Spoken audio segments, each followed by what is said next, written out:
Sir, sino-sino ang mga pinangalanan ni Alcantara sa pagdinig ng Blue Ribbon at ano umano ang kanilang mga papel sa anomalya?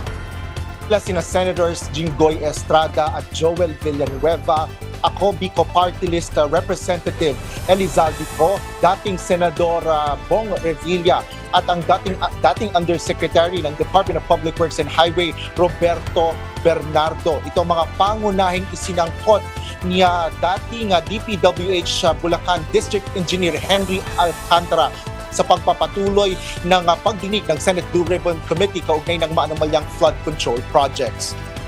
Itinuro ni Henry Alcantara si dating DPWH Yusek Bernardo na kanya umanong boss na siyang tumulong maitalaga sa district o tumulong sa kanyang maitalaga siya sa District Engineering Office noong 2016.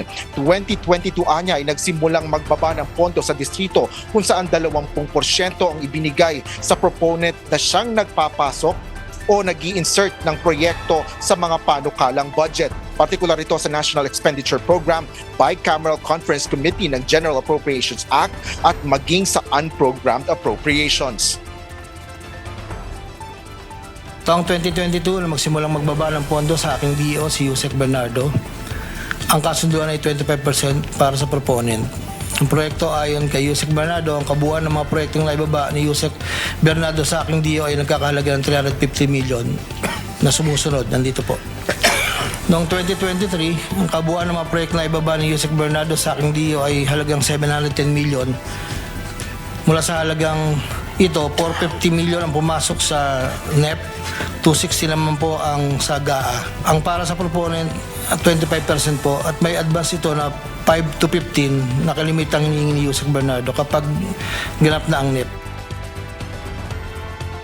Dagdag pa ni Alcantara, 2024 ay mayroon namang nasa 6 na bilyong piso ang kabuoang naipasok umano na proyekto sa dating Undersecretary, kung saan 25% nito ay napunta sa proponent o nagpasok ng mga proyekto sa budget. Kalimitan anya ay inuutusan niya ang kanyang driver na dalhin ang porsyento ng proponent kay Bernardo na minsan ay sa parking lot ng isang kilalang hotel sa Maynila dinadala.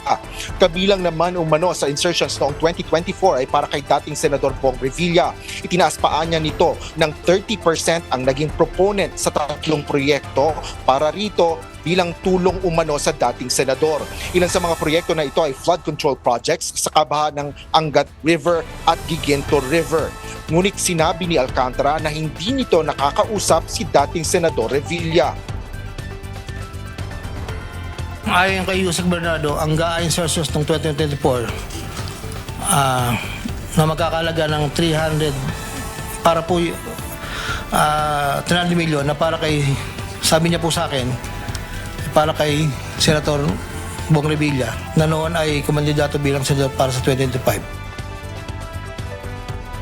Taong 2022 naman anya, humiling si Senator Joel Villanueva ng proyekto para sa multi-purpose building na nagkakahalaga ng 1.5 billion pesos.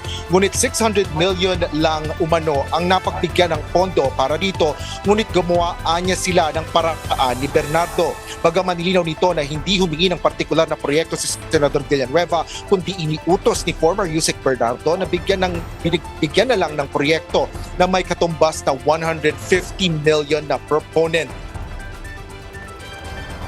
Dahil dito, nabigyan si Senator Joel ng proyektong unprogrammed appraisals ng 2023 nagkakalaga ng 600 million na pawang mga flood control ng mga proyekto at kung saan susumahin na 25% na proponent ay may halaga na 150 million. Hindi alam ni Senator Joel na flood control ang mga proyektong nailan sa kanya dahil ang aking pagkakalam ay ayaw po ni Senator Joel ang project na flood control. Ang halagang 150 million dila ko sa rest house sa Barangay Igulot, Bukay, Bulacan na iniiwan ko po sa tao niya na ang nagangalan lang Pumpeng. Para kay Senador Jinggoy Estrada naman, sa pagkakatandaan niya ni Alcantara ay 2024 budget hearing sila nag-usap kasama si dating Yusek Bernardo. Ito po ang listahan ng mga proyekto na banggit. Ito po ay puro pumping station po with floodgates.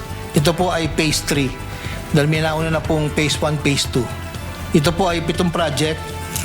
Meron pong 360 million, isang 45, isang 50, dalawang 40 million na may kabuang 355. Ang proponent po nito ay 25% at binigay ko Yusek Bernardo kasama ang may iba pang proponent na mga pondong binaba niya sa akin para sa taong 2025. Wala po akong direktang transaksyon o direktang pakipag-ugnayan kay Senator Jinggoy. Taong 2021 naman anya nakilala ni Alcantara si Congressman Zaldico kung saan napag-usapan ang planong pagbaba ng pondo papunta sa kanyang distrito sa Bulacan. Makalipas lang anya ang nasa isang buwan ay may listahan na ng mga proyekto na may kaugnayan sa flood control. Sa pagitan ng 4 na taon, mula 2022 hanggang 2025, naging tagapagtaguyod si Kong Saldi ng mga proyekto sa Bulacan First. Mahigit kumulang 426 na proyekto. Ang kabuang halaga ng proyekto nito, ayon po sa nalakap kong record, ay hindi bababa sa 35 billion 24 million pesos. Dumalo rin si Bryce Hernandez sa pagdinig ng Blue Ribbon at kinumpirma ang mga impormasyon na inihayag ng boss nito na si Henry Alcantara. May ilan lang anyang mga tao na hindi nabanggit pero hindi na masabi dahil maaari siyang kasuhan ng libel. May alam din anya si Hernandez sa pagbaba ni Alcantara ng pondo ng projects sa kanilang opisina at maaaring nalimutan lang banggitin. Gayunman, inamin ni Bryce Hernandez na lahat ng flood control projects sa Bulacan ay substandard.